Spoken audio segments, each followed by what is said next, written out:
ये आपको पता है कि जेकेएसएसबी, एमटीएस, एसएससी, एमटीएस या आरआरबी, एनटीपीसी और इस तरह के वेरियस कॉम्पिटिटिव एग्जाम से आपको प्रिपरेशन करवाई जा रही है। एक तरह से रिवीजन करवाई जा रही है जिसमें आपको एमसीक्यू सीरीज आपको लेकर आता रहूँ।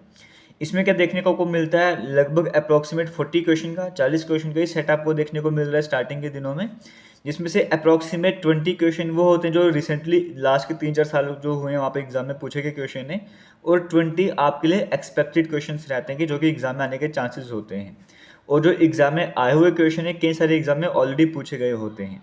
तो स्टार्ट करते हैं, आप चेक कर सकते हो अपने प्रिपरेशन लेवल को, और ये अग्निवीर जैसे एग्जाम में भी आपके काम आने वाले हैं।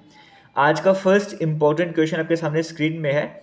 ये एसएससी सीएचएसएल 2020 में पूछा गया क्वेश्चन है। क्वेश्चन में कहा गया था, which of the following was the first Indian satellite launched exclusively for educational purposes. निम्नलिखित में से कौन सा पहला भारतीय उपग्रह था जो विशेष रूप से शैक्षिक उद्देश्यों के लिए प्रक्षेपित किया गया था। मतलब पहली इंडियन सैटेलाइट जिसका पर्पस सिर्फ और सिर्फ एजुकेशन वाला था, वो कौन सी सैटेलाइट थी। 4 तरह के ऑप्शन आपको दिए गए हैं। जो करेक्ट आंसर हो जाएगा वो होगा एडुसेट, ऑप्शन नंबर ए में देखने को मिल रहा है। ये 2004 में इंडियन स्पेस रिसर्च ऑर्गेनाइजेशन के द्वारा लॉन्च करा गया था, और 2004 में लॉन्च करा गया था, पर 5-6 साल का था, तो 2010 में जाके इसे डीएक्टिवेट भी कर दिया गया था और ये ग्रेव ऑर्बिट ग्रेवयार्ड में जाके गिर चुका था, सो दैट बाकी जो सैटेलाइट होते उसे टकराने का काम ना हो। और एडुसेट की ही बात करेंगे, इसको एक और नाम दिया गया, अगर आपके एग्जाम में क्वेश्चन दोबारा से आता है, ऑप्शन चेंज होते हैं, तो जी सेट 3 आपको देखने को मिल सकते हो। तो एडुसेट का ही एक नाम जी सेट 3 भी आप कह सकते हो। जो भी ऑप्शन में देखने को मिलेगा वो आपका करेक्ट आंसर हो जाएगा। अब हम चलते हैं आज के सेकेंड क्वेश्चन की तरफ जो कि पेपर में पूछा गया है। सेकेंड क्वेश्चन आपके सामने स्क्रीन में चल रहा है। यहाँ पे कहा जा रहा है, the treaty of Sugauli 1816 was signed between the British east India company and which entity. Sugauli की संधि जो कि 1816 में हुई है, वह ब्रिटिश ईस्ट इंडिया कंपनी और किसके बीच में हस्ताक्षरित हुई है। ये ट्रीटी ऑफ सुगोली की बात करें, किस किस के बीच में हुई थी, आपसे वो पूछा जा रहा है। एक तरफ तो ब्रिटिश ईस्ट इंडिया कंपनी है, लेकिन दूसरी तरफ कौन था आपसे वो पूछा जा रहा है, दूसरी तरफ kingdom of Nepal. Option number A correct answer हो जाएगा, जिसके अकॉर्डिंग आप समझ सकते हो कि जो एंग्लो नेपाल वॉर थी उसका भी एंड हुआ था, और ये 1816 को तो थी, 4 मार्च 1816 को साइन हुई थी, जिससे जो एंग्लो नेपाल वॉर है वो भी एंड हुई थी। और नेपाल की तरफ से अगर मैं बात करूं, गुरु गजराज मिश्रा जी की बात करेंगे, इन्होंने इस ट्रीटी में साइन करा था, और दूसरी तरफ ईस्ट इंडिया कंपनी थी। एक तरह से कह सकते हो कि बाउंड्री नेपाल की स्टैब्लिश करी गई थी। तो option number A correct answer हो जाएगा। आरआरबी एनटीपीसी 2020 में पूछा गया ये वाला क्वेश्चन है। आगे चलते हैं, आज के तीसरे एक इंपॉर्टेंट क्वेश्चन की तरफ चलते हैं जो कि आपके सामने स्क्रीन में देखने को मिल रहा है। यहाँ पर कहा गया है, the British committee of the Indian National Congress was founded in. INC की स्थापना फाउंडेशन, देखो भारतीय राष्ट्रीय कांग्रेस की ब्रिटिश समिति की स्थापना कब हुई थी। अगर मैं भारतीय राष्ट्रीय कांग्रेस आईएनसी की अगर मैं बात करता हूँ, उसकी स्थापना फाउंडेशन 1885 में होती है। ए ओ ह्यूम का नाम सामने आता है। लेकिन यहाँ पर कहा जा रहा है कि जो आईएनसी की ब्रिटिश कमेटी है, जो ब्रिटिश समिति है, इसकी फाउंडेशन कब हुई है, आपसे यहाँ पर ये पूछा जा रहा है।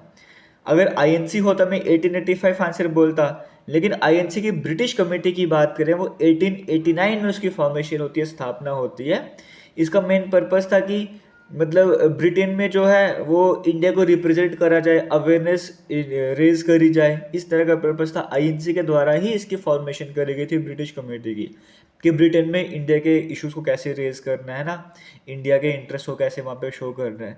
तो ये 1889 में फॉर्मेशन हुई है। और ये क्वेश्चन असिस्टेंट कमांडेंट का एग्जाम हुआ 2020 में, वहाँ पर पूछा गया क्वेश्चन है। आगे चलते हैं, क्वेश्चन नंबर 4 की बात कर लेते हैं। ये कि आपके सामने स्क्रीन में क्वेश्चन है, ये एसएससी जीडी 2022 में पूछा गया क्वेश्चन है। इसमें कहा गया है, which is the largest planet in our solar system. हमारे सौर मंडल का सबसे बड़ा ग्रह कौन सा है, आपसे ये पूछा जा रहा है। तो 4 तरह के ऑप्शन है, इसका आंसर उम्मीद करता हूँ आप सभी को पता होगा। जुपिटर इसका करेक्ट आंसर हो जाएगा। और जुपिटर का साइज अगर आप देखना चाहोगे, अर्थ का जो डायमीटर है इसको 11 टाइम्स मल्टीप्लाई करेंगे, अर्थ से 11 गुना बड़ा आपको ये देखने को मिलेगा जुपिटर। तो ये जो आपको देखने को मिल रहा है, ऑप्शन नंबर ए यहाँ पर जो है वो करेक्ट आंसर हो जाएगा। और आपको तो सन की बात करेंगे, my very educated mother just shows us 9 planets, तो प्लैनेट्स तो खत्म हो गया, तो ये जुपिटर की बात करेंगे, सन से 5वां प्लैनेट आपको देखने को मिलता है और सबसे बड़ा प्लैनेट देखने को मिलता है। Option number A correct answer हो जाएगा। आगे चलते हैं, क्वेश्चन नंबर 5 की बात करेंगे। ये एसएससी जीडी 2020 में पूछा गया क्वेश्चन है। इस क्वेश्चन में कहा गया है which state is known as the spice garden of India.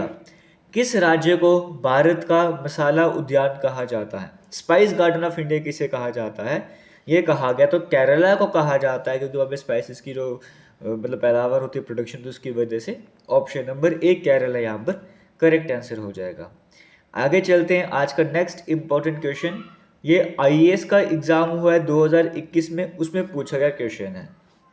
यहाँ पे कहा जा रहा है with reference to India Didwana, Kuchaman and Sargol and Khatu are the names of. Bharat के संदर्भ में डिडवाना, कुचमन, सरगोल और खाटू ये सभी किसके नाम हैं? आपसे वो पूछा जा रहा है। क्या ये ग्लेशियर के नाम है, मैंग्रोव एरियाज के नाम है, रामसार साइट के नाम है, या सैलीन लेक्स के नाम है? तो ये सभी जो आपको देखने को मिल रहे हैं, दिदवाना, कुचमान, सरगोल, खाटू, ये सारे सैलाइन लेक्स के नाम है। Option number D correct answer हो जाए। और ये सभी के सभी सैलाइन लेक्स जो आपको देखने को मिल रहे हैं, इन लेक्स के नाम है सभी के सभी आपको राजस्थान में देखने को मिलेंगी। तो ऑप्शन नंबर डी यहाँ पर करेक्ट आंसर हो जाएगा। आगे चलते हैं नेक्स्ट इंपॉर्टेंट क्वेश्चन की तरफ। यहाँ पे कहा जा रहा है क्वेश्चन नंबर 7 में, और ये जो क्वेश्चन आपको स्क्रीन में देखने को मिल रहा है, ये एसएससी जीडी 2020 में पूछा गया क्वेश्चन है। यहाँ पे कहा जा रहा है कोरियोलिस इफेक्ट की बात करेंगे। The Coriolis effect is primarily associated with which phenomena. Coriolis प्रभाव की बात करेंगे, मुख्य रूप से किस घटना से संबंधित है? Ocean currents, earthquake waves, volcanic eruptions, या फिर टाइडल मूवमेंट्स। देखिए क्वेश्चन नंबर 7 की जब मैं बात करता हूँ, कोरियोलिस इफेक्ट की जब मैं ये बात कर रहा हूँ, ये एक्चुअली में अगर मैं इसका इन्फ्लुएंस की बात करूँगा, जो ओशन करंट्स होती हैं उसकी डायरेक्शन को ये इन्फ्लुएंस करता है, तो ओशन करंट्स को प्रभावित करता है, उस पर इफेक्ट डालता है, तो option number A correct answer हो जाएगा। ऐसे ही अर्थ की रोटेशन से जुड़ा होता है, बट अगर इफेक्ट की बात करेंगे, एक इफेक्ट इसका ओशन करंट्स पे भी पड़ता है, तो ओशन करंट्स यहाँ पे करेक्ट आंसर हो जाएगा। आगे चलेंगे, क्वेश्चन नंबर 8 की बात कर लेते हैं। यहाँ पे कहा जा रहा है, ये एसएससी सीपीओ 2020 में पूछा गया क्वेश्चन है। Who was the first Indian to serve as the president of United Nations General Assembly? पहले इंडियन जिन्होंने सर्व करा as a president of UNGA वो कौन थे? संयुक्त राष्ट्र महासभा के अध्यक्ष के रूप में सेवा करने वाले पहले भारतीय कौन थे?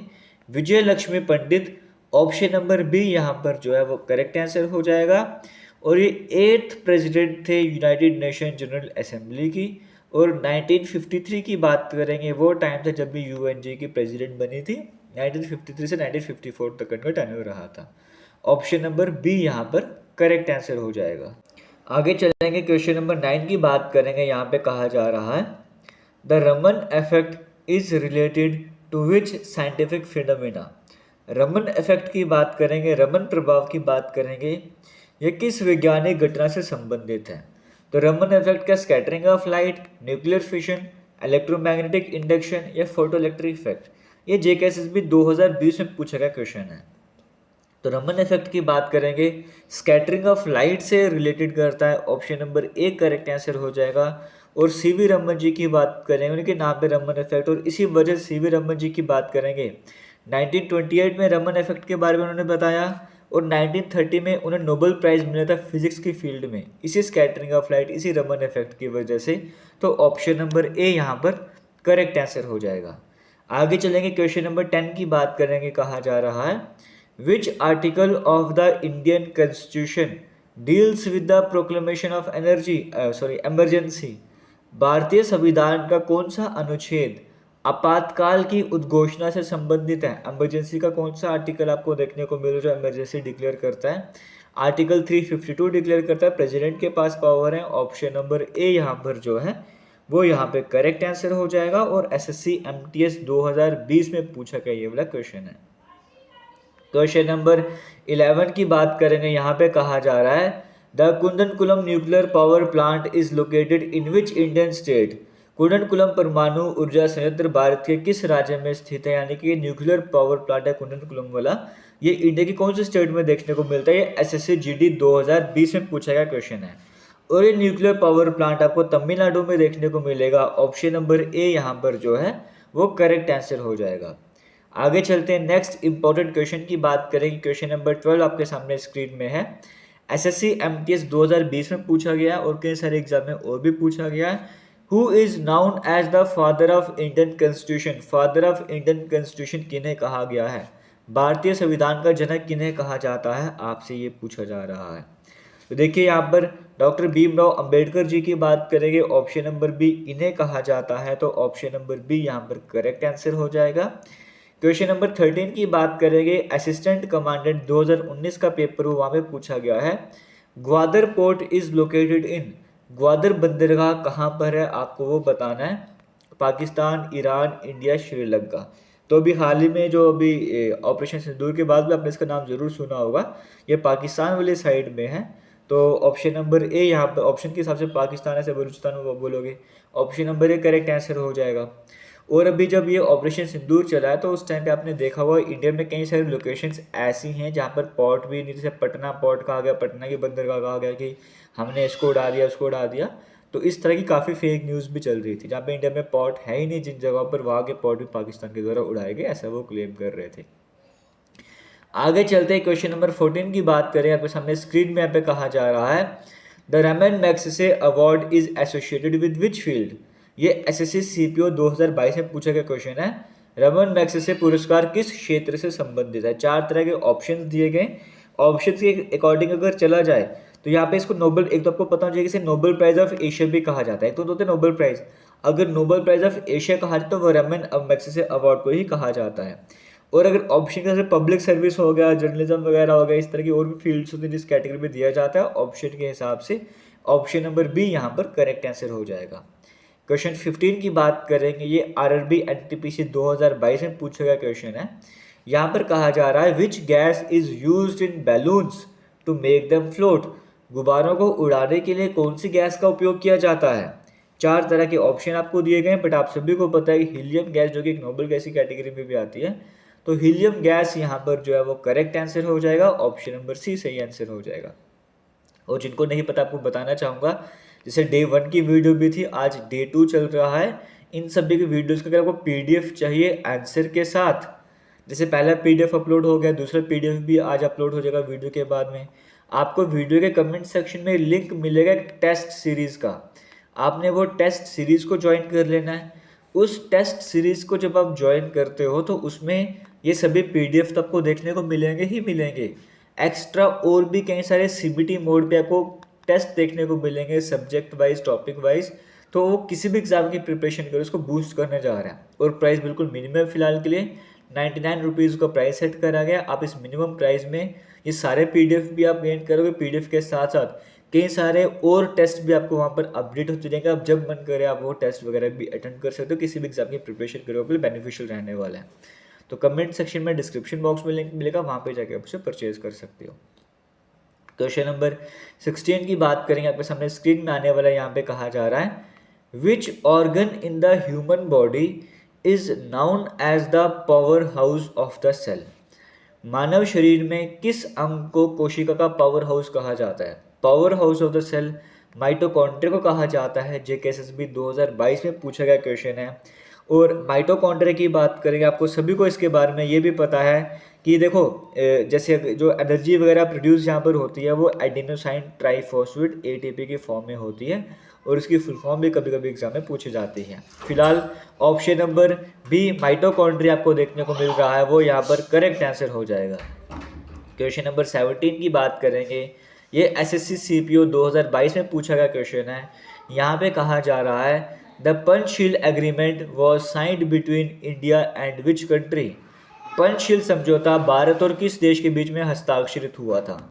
तो देखिए पंचशील एग्रीमेंट, पंचशील समझौता की बात करेंगे, ये इंडिया और चाइना के बीच में साइन हुआ था और 29 अप्रैल 1954 को ये साइन हुआ था। ऑप्शन नंबर ए यहाँ पर जो है वो करेक्ट आंसर हो जाएगा। एसएससी सीपीओ 2022 में पूछा गया क्वेश्चन है। और आपको एक और बात बताना चाहूँगा, इस टेस्ट सीरीज के साथ साथ ना आपको जेकेएसएसबी फाउंडेशन कोर्स का लिंक भी मिलेगा वीडियो के कमेंट सेक्शन में, डिस्क्रिप्शन बॉक्स में, जिससे आप वेरियस जेकेएसएसबी एग्जाम की प्रिपरेशन कर सकते हो। इवन एसएससी एमटीएस या और भी कई सारे इस तरह के एग्जाम हैं उसकी प्रिपरेशन कर सकते हो। बेसिक से अच्छे लेवल तक आपको सारे कंटेंट प्रोवाइड किया जा रहा है, चाहे वो रीजनिंग हो, चाहे मैथ हो, चाहे इंग्लिश, चाहे बाकी और सब्जेक्ट्स वगैरह हो, वो सभी इस फाउंडेशन कोर्स में आपको करवाए जा रहे हैं। तो कमेंट सेक्शन में फाउंडेशन कोर्स का लिंक भी मिलेगा, टेस्ट सीरीज का लिंक भी मिलेगा, जो आपको ज्वाइन करना है वो जाके ज्वाइन कर लीजिएगा। फिलहाल क्वेश्चन नंबर 18 की बात करेंगे। कहा जा रहा है the statue of unity is dedicated to whom. RRB NTPC 2022 में पूछा गया है, स्टैचू ऑफ यूनिटी किसे समर्पित है। चार तरह के ऑप्शन दिए गए, बट आप सभी को पता है इसके बारे में कि सरदार वल्लभ भाई पटेल जी को डेडिकेट किया गया, उनको उनकी statue of unity. Option number B यहाँ पर करेक्ट आंसर हो जाएगा। 182 मीटर इसकी आपको हाइट देखने को मिलेगी, गुजरात में आपको देखने को मिलेगा। और सरदार वल्लभ भाई पटेल की बात करें, पहले डिप्टी प्राइम मिनिस्टर इंडिया के, होम मिनिस्टर इंडिया के कौन थे, सरदार वल्लभ भाई पटेल ही थे। आयरन मैन ऑफ इंडिया कहा जाता है। क्वेश्चन नंबर 19 की बात करेंगे। कहा जा रहा है which Harappan site was specialized centre for making shell objects. कौन सा हड़प्पा स्थल शंख वस्तुएं बनाने का विशेष केंद्र था, जहाँ पे शेल ऑब्जेक्ट्स बनते थे। एनडीए 2021 में पूछा गया क्वेश्चन है। ऑप्शन से लोथल, बालाकोट, अमरी या कोटदीजी। क्वेश्चन नंबर क्या बोलते हैं, कौन सा हड़प्पा स्थल शंख वस्तु बनाने का विशेष केंद्र है। तो क्वेश्चन नंबर 19 का यहाँ पे जो करेक्ट आंसर है, देखो दो नाम आते हैं बट यहाँ पे एक ही ऑप्शन दिया गया है। एक है बालाकोट, बालाकोट ऑप्शन में था, हमने ऑप्शन नंबर बी ही करेक्ट आंसर कर दिया। बाकी नागेश्वर भी आता है, वो ऑप्शन में देखने को नहीं मिला, तो हम बोलेंगे बालाकोट जो है वो एक स्पेशलाइज सेंटर जहाँ पे शेल ऑब्जेक्ट्स बनाए जाते थे। एनडीए 2021 में पूछा गया क्वेश्चन है। क्वेश्चन 20 की बात करेंगे।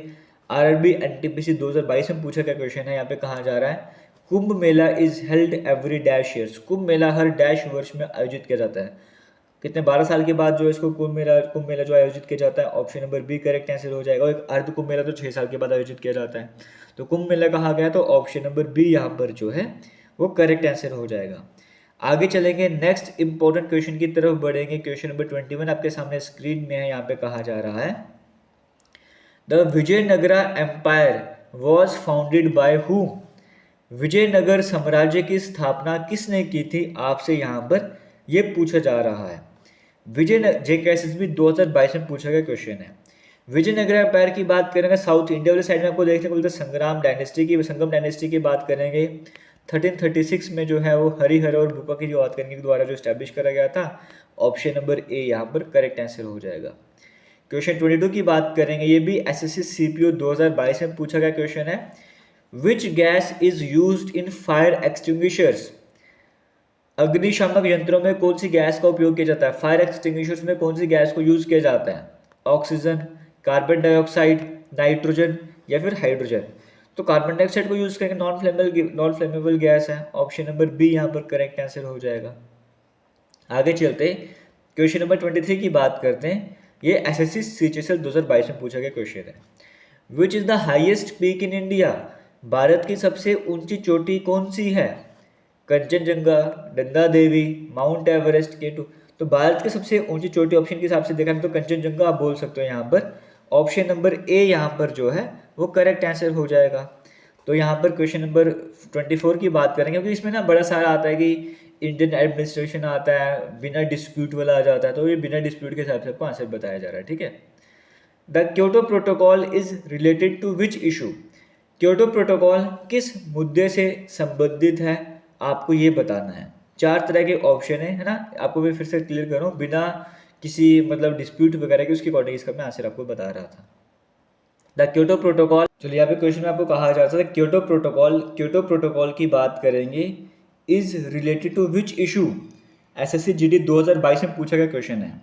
क्योटो प्रोटोकॉल किस मुद्दे से संबंधित है, आपको यहाँ पर ये बताना है। तो क्योटो एक्चुअली जापान में एक जगह उसका नाम है, तभी उसकी वहाँ पे होता भी इसका क्योटो प्रोटोकॉल नाम रखा गया है। ये क्लाइमेट चेंज से रिलेट करता है। ऑप्शन नंबर ए यहाँ पर करेक्ट आंसर हो जाएगा। एसएससी 2022 में पूछा गया क्वेश्चन था। अब जो कुछ सामने क्वेश्चन आएंगे वो ऐसे हैं जो एक्सपेक्टेड हैं, एग्जाम में आ सकते हैं, वो वाले क्वेश्चन आपको आप देखने को मिलेंगे। पहला क्वेश्चन, और वीडियो को अभी तक शेयर नहीं करा है, शेयर कीजिए। रिस्पॉन्स नहीं मिल रहा है, जितना बेटर रिस्पॉन्स मिलेगा उतना बेटर में मोटिवेशन मिलेगा और उतना ही जल्दी आपको इसका कंटेंट रेगुलर बेसिस पे मिलता रहेगा। सब कुछ आपके रिस्पॉन्स में डिपेंड करता है, आप कितना वीडियो को कमेंट करते हो, कितना शेयर कर रहे हो ना, कितना यहाँ पे मतलब कितना एंगेजमेंट हो रही है। क्वेश्चन 25 की बात करेंगे। कहा जा रहा है who is the current chief of defence staff of India. अभी करंट CDS कौन है इंडिया के, भारत के वर्तमान रक्षा प्रमुख कौन है, आपसे ये पूछा जा रहा है। 4 तरह के ऑप्शन दिए जा रहे हैं, बट जो करेक्ट आंसर हो जाएगा अभी के हिसाब से general Anil Chauhan, option number B यहाँ पर करेक्ट आंसर हो जाएगा। क्वेश्चन 26 में कहा जा रहा है, यहाँ पे कहा जा रहा है who was the viceroy of India at the time of formation of the Indian National Congress in 1885। 1885 में भारतीय राष्ट्रीय कांग्रेस की स्थापना के समय भारत का वाइसरॉय कौन था। 4 तरह के ऑप्शन है। लॉर्ड डफरिन, डफर नाम आपको याद रखना है, डफर जब INC के फॉर्मेशन तब डफर जो है वाइसरॉय था। ऑप्शन नंबर ए यहाँ पर करेक्ट आंसर हो जाएगा। क्वेश्चन 27 की बात करेंगे, कहा जा रहा है in which year was the Planning Commission of India replaced by NITI Aayog. किस वर्ष भारत के योजना आयोग को नीति आयोग द्वारा प्रस्तावित किया गया था। यानी कि प्लानिंग कमीशन ऑफ इंडिया की जगह नीति आयोग होगा, ऐसा कौन से ईयर में आपको देखने को मिला था। ऐसा 2015 में आपको देखने को मिला था, जनवरी का वो मंथ था। ऑप्शन नंबर सी यहाँ पर करेक्ट आंसर हो जाएगा। और नीति आयोग की बात करें, कई सारे एग्जाम में इसकी फुल फॉर्म भी पूछी गई है। National institution for transforming India, इसके हेडक्वार्टर न्यू दिल्ली में आपको यहाँ पर देखने को मिल जाएंगे। क्वेश्चन 28 की बात करेंगे, कहा जा रहा है who is the chairman of ISRO as of 2025। 2025 में इसरो के अध्यक्ष कौन है। इंडियन स्पेस रिसर्च ऑर्गेनाइजेशन की बात करेंगे, जिसके हेडक्वार्टर बेंगलुरु में है। अभी प्रेजेंट में इसके चेयरमैन कौन आपसे वो पूछा जा रहा है, तो V Narayanan, option number C यहाँ पे करेक्ट आंसर हो जाएगा। इससे पहले सोमनाथ, उनसे पहले के सीवन थे, अभी फिलहाल वी नारायणन आपको ऑप्शन नंबर सी देखने को मिल रहा है, वो करेक्ट आंसर हो। डॉक्टर प्रहलाद की बात करेंगे, आकाश मिसाइल का मतलब मेन डेवलपर इन्हें कहा जा सकता है, जिनको APJ अब्दुल कलाम जी ने खुद चुना था उसके लिए। तो अभी आकाश मिसाइल आपने देखा भी होगा, इंडिया के जो बॉर्डर, जब भी ये इंडिया पाकिस्तान का इशू चल रहा था कन्फ्लिक्ट, S-400 मिसाइल सिस्टम तो काम कर रहा था, लेकिन बॉर्डर साइड में आकाश मिसाइल, आकाश सिस्टम भी वहाँ पे काम कर रहा था। क्वेश्चन नंबर 29 की बात करेंगे, कुछ हमें स्क्रीन में यहाँ पे कहा जा रहा है the right to education is covered under which article. Right to education की बात करेंगे, कौन से आर्टिकल में आपको देखने को मिलता है राइट टू एजुकेशन के बारे में कहा जा रहा है। देखो आर्टिकल नंबर 21A है हमारे इंडियन कॉन्स्टिट्यूशन में, राइट टू एजुकेशन के बारे में बताया गया है। और 86th अमेंडमेंट एक्ट जो हुआ था 2002 वाला, उसके अकॉर्डिंग इस आर्टिकल को ऐड करेगा, तभी तो 21 के आगे आपको ए देखने को मिल रहा है, क्योंकि अमेंडमेंट हुई थी।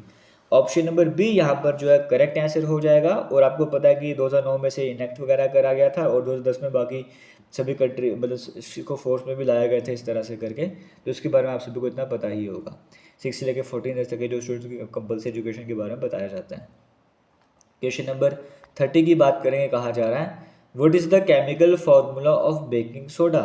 बेकिंग सोडा का रासायनिक सूत्र क्या है, आपसे यहाँ पर ये पूछा जा रहा है। तो बेकिंग सोडा का केमिकल फॉर्मूला होता है सोडियम बाइकार्बोनेट, तो NaHCO3, ऑप्शन नंबर बी यहाँ पर करेक्ट आंसर हो जाएगा। आगे चलेंगे, क्वेश्चन नंबर 31 की बात करेंगे, कहा जा रहा है who appoints the chief minister of a state. राज्य के मुख्यमंत्री की नियुक्ति कौन करता है, किसी भी स्टेट के चीफ मिनिस्टर कौन अपॉइंट करते हैं। प्रेसिडेंट, प्राइम मिनिस्टर, गवर्नर या फिर चीफ जस्टिस। चलिए बड़ा सिंपल सा क्वेश्चन है, ये 2 ऑप्शन में हटा देता हूँ। अब आप इसका जो करेक्ट आंसर है वो मुझे कमेंट सेक्शन में कमेंट करके बता दीजिए, इसका करेक्ट आंसर क्या हो जाएगा। आगे चलते क्वेश्चन 32 की बात करते हैं। क्वेश्चन 32 आपके सामने स्क्रीन में आपको देखने को मिलेगा। यहाँ पे कहा जा रहा है which mirror is used in vehicles to see rear view. वाहनों में पीछे देखने के लिए किस दर्पण का प्रयोग किया जाता है। देखो अगर रियर व्यू मिरर की बात करेंगे, वहाँ पे हम कन्वेक्स मिरर को यूज़ करते हैं, option number B correct answer हो जाएगा। कनकेव मिरर का जो मेन यूज़ होता है वो जैसे फोकस करें, जैसे सोलर अप्लायंसेज होते हैं, वहाँ पे कनकेव मिरर को यूज़ करते हैं। अगर रियर व्यू की बात करेंगे, वहाँ पे हम कन्वेक्स को यूज़ करेंगे, या सिक्योरिटी मिरर्स में कन्वेक्स को यूज़ करते हैं। क्वेश्चन नंबर 33 की बात करेंगे, कहा जा रहा है who is the chairman of DRDO इन 2025। 2025 में DRDO के अध्यक्ष कौन है, ये आपको बताना है। DRDO की फुल फॉर्म आप सभी को पता होनी चाहिए। इसके प्रेजेंट में चेयरमैन कौन है, आपसे यहाँ पर ये पूछा जा रहा है।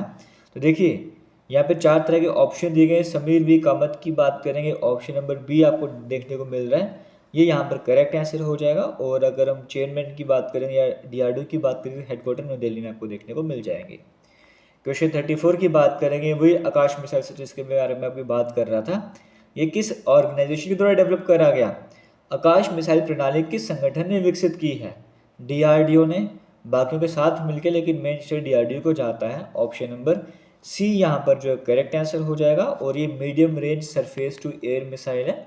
अभी इंडिया पाकिस्तान कन्फ्लिक्ट के टाइम पे जो है वो बॉर्डर एरियाज़ में इसी आकाश मिसाइल सिस्टम को यूज़ कर रहा था, जो कि इनके ड्रोन्स को मारने का काम भी कर रहा था। तो ये medium range surface to air missile system है, पूरा इंडिजिनस इंडिया के द्वारा बनाया गया है। और आज APJ अब्दुल कलाम जी को आप इसकी वजह से भी याद करो दोबारा से। क्वेश्चन 35 की बात करेंगे, कहा जा रहा है the constitution of India came into force on. भारतीय संविधान कब लागू हुआ था, आपसे ये पूछा जा रहा है। अडॉप्ट कब करा था, जो प्रियम्बल में भी देखते हो 26 जनवरी 1949 को अडॉप्ट हुआ था। लेकिन इफेक्ट पे कब से आया था, लागू कब से हुआ था, 26 जनवरी 1950, जब हम रिपब्लिक डे सेलिब्रेट करते हैं। ऑप्शन नंबर बी यहाँ पर करेक्ट आंसर हो जाएगा। आगे चलेंगे, क्वेश्चन नंबर 36 की बात करेंगे। कहा जा रहा है who was the first women governor of an Indian state. Bharat की पहली महिला राज्यपाल कौन थी। 4 तरह के ऑप्शन दिए गए हैं। तो भारत की जो पहली गवर्नर थी, वुमेन गवर्नर राज्यपाल थी, वो सरोजिनी नायडू थी। ऑप्शन नंबर ए यहाँ पे करेक्ट आंसर हो जाएगा। आज के टाइम में से यूपी कहा जाता है, वहाँ की हुआ करती थी। तो option number A correct answer हो जाएगा। 1947 के टाइम पे ये बनी गई थी वहाँ पे। क्वेश्चन 37 की बात करेंगे। कहा जा रहा है when is national science day celebrated in India. Bharat में राष्ट्रीय विज्ञान दिवस कब मनाया जाता है। 28 फरवरी को सेलिब्रेट करा जाता है national science day. Raman effect की डिस्कवरी वगैरह हुई थी इस वजह से। तो ऑप्शन नंबर ए यहाँ पर करेक्ट आंसर हो जाएगा। क्वेश्चन 38 की बात करेंगे। कहा जा रहा है how many fundamental duties are there in the Indian constitution. भारतीय संविधान में कितने मूल कर्तव्यों का उल्लेख है, कितनी फंडामेंटल ड्यूटीज हैं। पहले 10 हुआ करती थी, जब स्टार्टिंग में अमेंडमेंट कर गया था 42 अमेंडमेंट एक्ट, उसके अकॉर्डिंग 10 फंडामेंटल ड्यूटीज थी। फिर 2002 में जो 86 अमेंडमेंट एक्ट आया, उसे एक फंडामेंटल ड्यूटी और ऐड करी गई, तो 11 फंडामेंटल ड्यूटीज आपको देखने को मिलती हैं। ऑप्शन नंबर सी यहाँ पे करेक्ट आंसर हो जाएगा।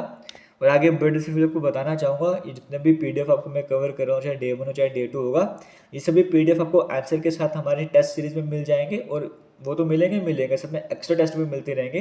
किसी भी एग्जाम की तैयारी कर रहे हो, अपने टेस्ट सीरीज बेस्ट रहने वाली, प्राइस बिल्कुल मिनिमम है। कमेंट सेक्शन में डिस्क्रिप्शन बॉक्स में लिंक मिल जाएगा। क्वेश्चन 39 में कहा जा रहा है which article of the Indian constitution deals with the adjudication of inter state water disputes. भारतीय संविधान का कौन सा अनुच्छेद अंतरराज्यीय जल विवादों को निपटान से संबंधित है। यानी कि इंटर स्टेट जो वाटर डिस्प्यूट्स होते हैं, उसके लिए कौन सा आर्टिकल आपको देखने को मिलता है। ये आर्टिकल नंबर 262 है। Option number B correct answer हो जाएगा। और आज के लास्ट क्वेश्चन यानी कि क्वेश्चन नंबर 40 की बात करेंगे, आपको सामने स्क्रीन में देखने को मिल रहा है। यहाँ पे कहा जा रहा है which Indian plateau is known as the mineral store house of India. भारत का कौन सा पठार भारत का खनिज भंडार कहलाता है। Mineral store house of India किसे कहा जाता है। छोटा नागपुर प्लेट्यू का, जो झारखंड, उड़ीसा या फिर वेस्ट बंगाल या इस तरह के लोकेशन जो कनेक्टेड है, छोटा नागपुर प्लेट्यू को mineral store house of India कहा जाता है। Option number B correct answer हो जाएगा। उम्मीद करता हूँ आपको आज की वीडियो अच्छी लगी, कुछ ना कुछ आपको जरूर सीखने को मिला होगा, आपकी रिवीजन अच्छे से हो रही होगी। अगर आप चाहते हो रेगुलर बेसिस पे वीडियोज़ आएँ, तो आपको भी अपनी तरफ से एफर्ट्स लगाने पड़ेंगे। वीडियोज़ को शेयर करना पड़ेगा, कमेंट सेक्शन में कमेंट करने पड़ेंगे, एंगेजमेंट बढ़ाना पड़ेगा। जितना एंगेजमेंट बढ़ेगा उतना ही मैं भी मोटिवेट होकर ज़्यादा काम कर पाऊँगा। All the best. Defence and SSC exam YouTube channel पर आप ये वीडियोज़ देख रहे हो। आने वाले टाइम पर भी इसी चैनल पर इस तरह की और भी वीडियोज़ आपको देखने को जरूर मिलेगी। थैंक यू, जय हिंद।